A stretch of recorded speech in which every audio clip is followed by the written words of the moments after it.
Franck Ferrand sur Europe 1, au cœur de l'histoire.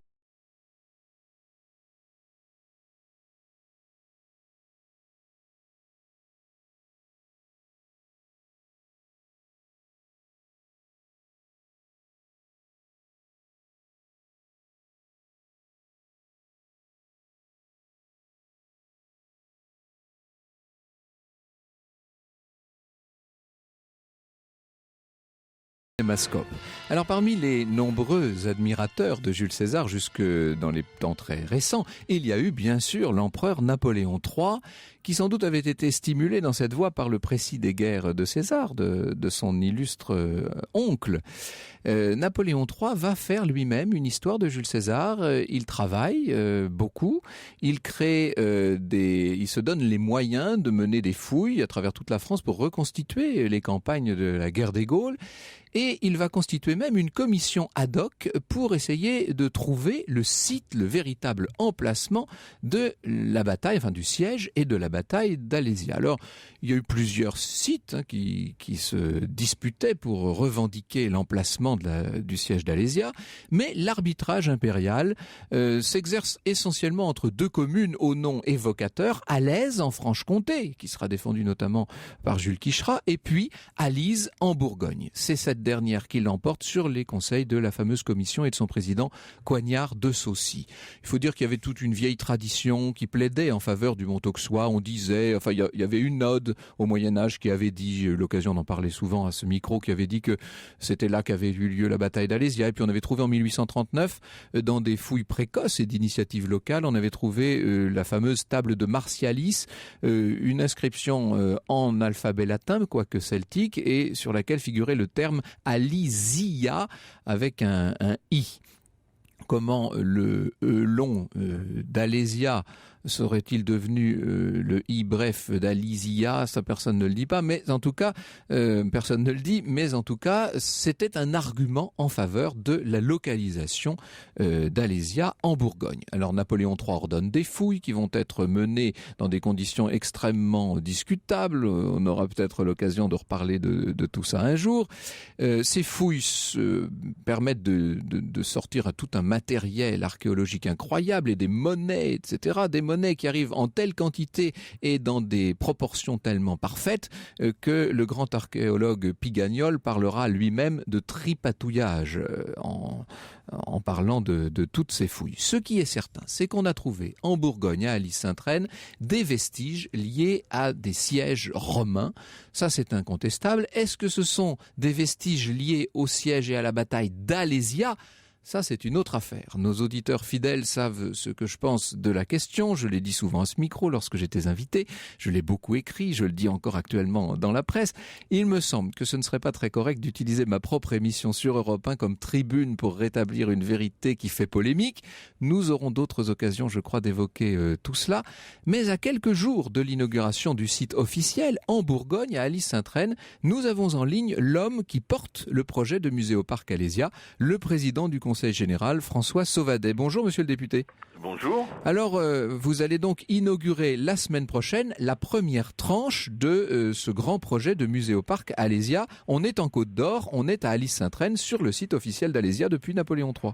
Voilà, vous avez raison d'ailleurs de parler de site officiel, parce que c'est un site qui a été reconnu depuis par la communauté scientifique. Vous avez évoqué avec beaucoup de justesse des conditions parfois discutées des premières fouilles, mais depuis il s'est passé beaucoup d'événements. Oui, il y a eu d'autres fouilles, des fouilles depuis 1906 notamment. Oui. D'ailleurs avec un regard européen, on s'est entouré au Conseil général d'un comité scientifique, en mettant des compétences très reconnues au plan international, et donc effectivement nous avons pris la décision d'investir dans un muséoparc qui n'est pas un parc d'attractions, qui est donc une restitution. Oui, il faut le préciser parce que les personnes à qui j'en parle, on en parle beaucoup évidemment en ce moment, beaucoup de personnes croient qu'il s'agit d'un parc d'attractions. C'est pas le cas. Absolument pas. C'est une restitution avec une confrontation des points de vue entre l'assiégé et celui qui l'assiégeait. Et on a pris une très grande signature, puisque c'est Bernard Tchoumi qui, vous le savez, a réalisé l'Acropole à Athènes. Et donc effectivement, je vous parle depuis le bâtiment que Bernard Tchoumi vient de réaliser, qui est un bâtiment circulaire et qui s'inscrit dans un paysage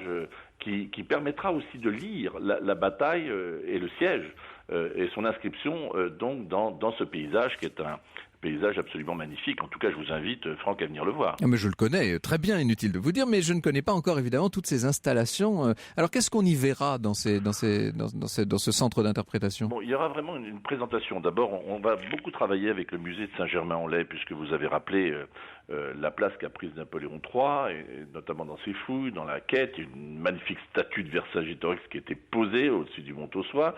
Et donc, on travaille beaucoup avec le musée de Saint-Germain-en-Laye, d'ailleurs, qui vient d'inaugurer, il y a tout juste une semaine, ces salles gauloises.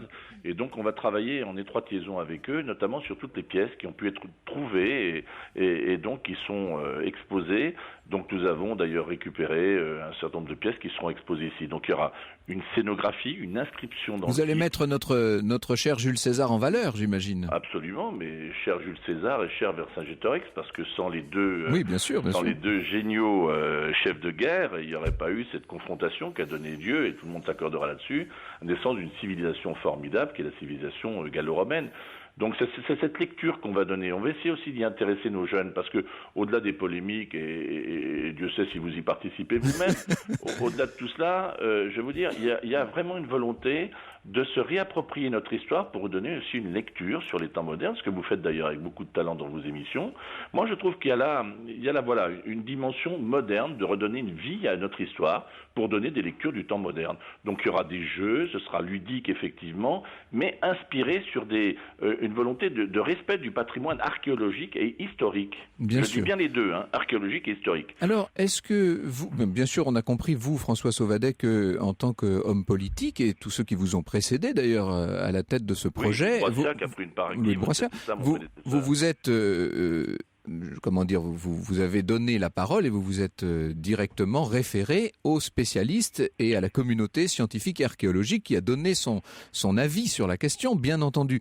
Mais pour ce qui est de ces spécialistes-là, alors vous ne pouvez peut-être pas répondre à leur place, mais comment expliquer qu'ils ne veuillent pas, ne serait-ce que débattre de la question? Est-ce que ce centre que vous installez à Alise ne pourrait pas servir de lieu pour, par exemple, pour qu'on débatte ouvertement? Moi, je suis prêt à vous inviter pour une émission. Franchement, je trouverais ça d'ailleurs très bien. Parce qu'à Alise, sur le site d'Alésia où je suis.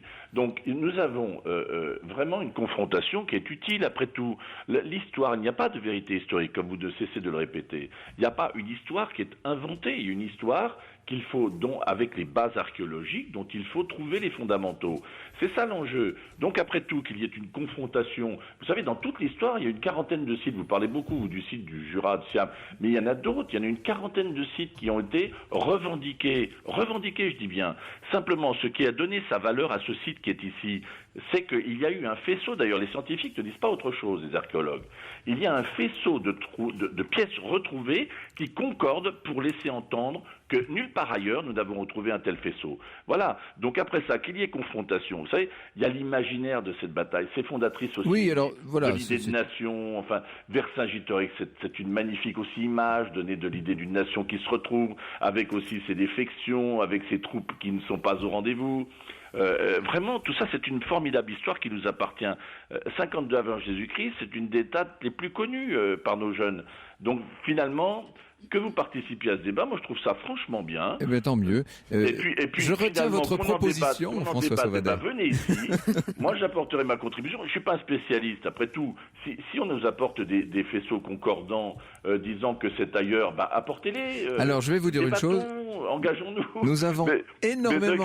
Mais de grâce, ne réinventons pas. Ne cherchons pas, en tout cas, de mauvaises querelles. Et je comprends les scientifiques qui nous ont accompagnés, y compris étrangers, anglais, allemands, qui ont fait des fouilles. Je comprends leur agacement. Parce il faut que nous rendions l'antenne, François Sauvadet. Il faut que nous rendions l'antenne. Au lieu de se porter sur le fond du sujet, c'est périphérique. On dit, mais ça pourrait être ailleurs. Voilà, qu'on apporte les preuves que c'est ailleurs. Eh bien, je vous promets que je viendrai moi-même vous les apporter. Merci beaucoup, François Sauvadet, d'être venu dans cette émission, en tout cas au téléphone.